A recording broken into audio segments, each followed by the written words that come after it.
مساء الخير عليكم جميعاً. بسلم عليكم باسم الرب. حابة أشارككم باختبار بسيط من حياتي.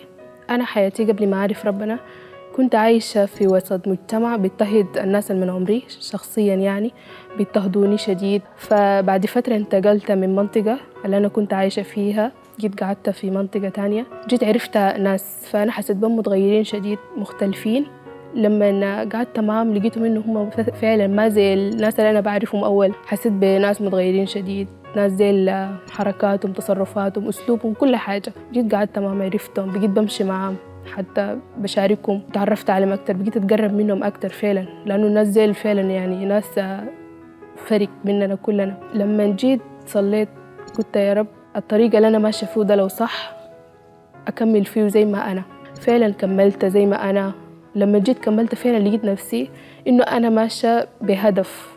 أولا أنا كنت ماشية من غير هدف أصلا، لما جيت لقيت نفسي أنا قاعدة بهدف وحاجة معينة وثبت في حاجة معينة. فأنا بشكر ربنا كتير على الطريقة اللي أنا ماشية فيه ده، وبتمنى كل الناس اللي من عمري يمشوا بالطريقة اللي أنا ماشية فيه ده، لأنه فعلا طريق صح وطريق حلو شديد. وربنا يبارككم. شكرا كتير.